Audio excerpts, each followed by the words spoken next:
اللہ کے یہاں پر اخلاص دیکھا جاتا ہے، اور اس اخلاص کو ہم خود سمجھتے ہیں کہ میرے اندر میرے اس نماز پڑھنے میں کتنا اخلاص ہے، اور جتنا اخلاص ہوگا تو بندہ خود فیصلہ کر لے گا کہ میرے اللہ نے میری یہ عبادت قبول کر ہی لی،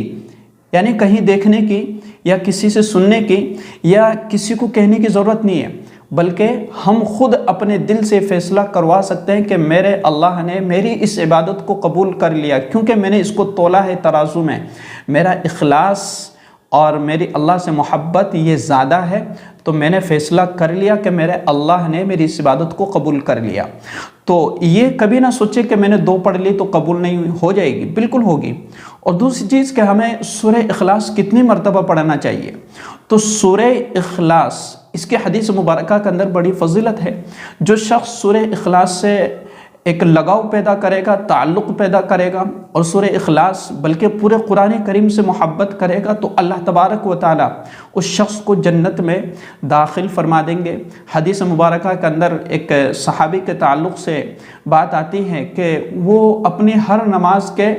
آخر میں سورہ اخلاص ضرور پڑھا کرتے تھے، یعنی اپنی نماز کے آخری رکعت میں سورہ اخلاص کثرت سے پڑھتے تھے، تو اللہ تبارک و تعالیٰ نے ان کو اس سورہ اخلاص سے محبت کی وجہ سے جنت میں داخل فرما دیا۔ تو اس کی کئی ساری فضیلتیں ہیں۔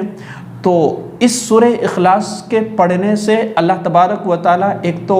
عقیدہ مضبوط کر دیتا ہے، یقین مضبوط کر دیتا ہے، اور رزق کی فراوانی کر دیتا ہے۔ تو آپ نماز تہجد میں سورہ اخلاص جتنا آپ کا دل چاہے پڑھ سکتے ہیں، کیونکہ نفل نماز ہے، اور نفل نماز میں آپ سورتوں کو ایک ہی سورت کو کتنی دفعہ پڑھ سکتے ہیں، کوئی حرج کی بات نہیں ہے۔ 3 مرتبہ پڑھے، 7 مرتبہ پڑھے، 11 مرتبہ پڑھے، 10 مرتبہ پڑھے، 5 مرتبہ پڑھے، جتنا آپ پڑھ سکتے ہیں اتنا آپ پڑھ سکتے ہیں، کوئی حرج کی بات نہیں ہے۔ اسی طریقے سے تیسری چیز سمجھ لی جائے کہ اس کے لیے سونا ضروری ہے نماز تہجد کے لیے۔ دیکھیں نماز تہجد کا جو سب سے بہتر وقت ہے وہ آخری وقت ہے، اور آپ اس وقت کو متعین کیسے کریں، یعنی اگر آپ کسی ایسے علاقے میں یا کسی ایسی جگہ پر رہتے ہیں کہ جہاں پر آپ کو وقت کا پتہ نہیں چلتا ہے کہ مجھے نماز تہجد جو آخری وقت ہے اس میں کب پڑھنا ہے، تو سب سے آسان راستہ ہے کہ آپ کے پاس موبائل ہے، اور موبائل میں آپ گوگل پر جائیے، اور گوگل پر جا کر کے سرچ کر لیجئے کہ نماز تہجد کا ٹائم، پھر آپ کا جو لوکیشن ہے، آپ کا جو علاقہ ہے، یا آپ جس ملک میں جس علاقے میں آپ رہ رہے، جس شہر میں جس سٹی میں، اس کا آپ نام لکھ دیجئے۔ انشاءاللہ پہلے جو ویب سائٹ ہوگی یا دوسرے نمبر پر ہوگی اس میں آپ کو نماز فجر کا شروع کا وقت بتا دیا جائے گا کہ صبح صادق کا یہ ٹائم ہے، تو اس سے پہلے آپ نماز تہجد ادا کر سکتے ہیں، یعنی اس میں نماز تہجد کا ٹائم نہیں ہوگا لیکن اس میں صبح صادق لکھا ہوگا، تو آپ یہ بھی سرچ کر سکتے ہیں نماز فجر کا وقت کب شروع ہوتا ہے، تو اس میں آپ کو نماز فجر کا جو وقت شروع ہوتا ہے وہ آپ کو بتلا دیا جائے گا، تو اس حساب سے اس سے پہلے جو آخری وقت ہے، آخری وقت ہوتا ہے، یعنی جو نماز فجر کا وقت شروع ہوتا ہے تو اس سے پہلے نماز تہجد ادا کی جا سکتی ہے۔ مثال کے طور پر ہمارے یہاں ابھی جو ہے 5 تقریباً 50 یا 51-52 منٹ پہ صبح صادق شروع ہو رہی ہے، یعنی نماز فجر کا وقت شروع ہو رہا ہے، یعنی اس کے لگ بھگ 5:45 یا 50 اس کے لگ بھگ ہے۔ تو اس طریقے سے آپ کو نماز فجر کا شروع کا وقت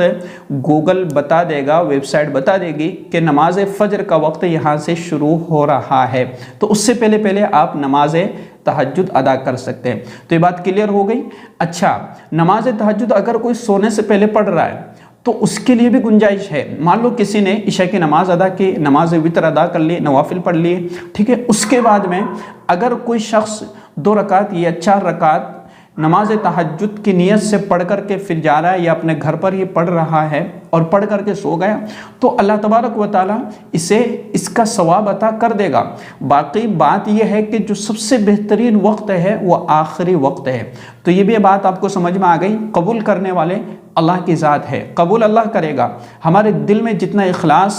اور جس قدر اہتمام ہوگا اسی کے مطابق اللہ تبارک و تعالیٰ فیصلے کر دے گا۔ اچھا، دوسری بات یہ ہے کہ جو شخص اس چیز کا تھوڑا سا اہتمام کر لیتا ہے نا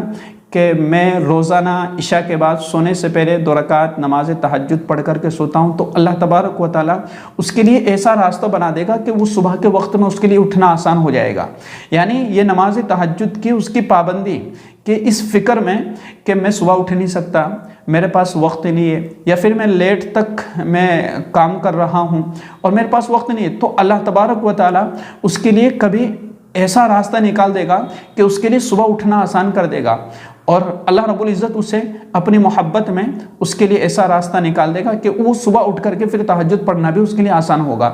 اسی طریقے سے کہ اس کی نیت کیسے کرنا ہے، بالکل آسان ہے کہ میں 2 رکعت نماز تہجد پڑھ رہا ہوں، میں 2 رکعت نماز تہجد پڑھ رہی ہوں، تو یہ مکمل طریقہ کہ جو آپ کے ذہن میں بار بار سوال آتے ہیں اور بار بار آپ کمنٹ میں پوچھتے رہتے ہیں کہ کس طریقے سے پڑھنا ہے، تو یہ میں نے آپ کے ذہن میں جو سوالات ہوتے ہیں وہ سارے میں نے قریب جو ہے دور کرنے کی کوشش کی ہے، اور میں دعا کرتا ہوں اللہ تبارک و تعالیٰ سے کہ اللہ رب العزت آپ کی تمام پریشانیوں کو دور فرمائے، اور آپ کے جو مقاصد ہے اور آپ کی جو حاجت ہے، جو تمنائیں ہیں، اللہ رب العزت وہ آپ کی پوری فرمائے، اور جو اپنی زندگی میں پریشان ہے اللہ تبارک و تعالیٰ اس کی پریشانیوں کو دور فرمائے، اور جو بیمار ہے ان کو اللہ تبارک و تعالیٰ شفائے کاملہ عطا فرمائے۔ اللہ رب العزت ہم سب کو نماز تہجد کی توفیق عطا فرمائے، اور ہمیں اپنے دین پر، صراط مستقیم پر، اسلام پر صحیح طریقے سے چلنے کی توفیق عطا فرمائے۔ آمین ثم آمین یا رب العالمین۔ اس ویڈیو کو شیئر کیجیے گا۔ السلام علیکم ورحمۃ اللہ وبرکاتہ۔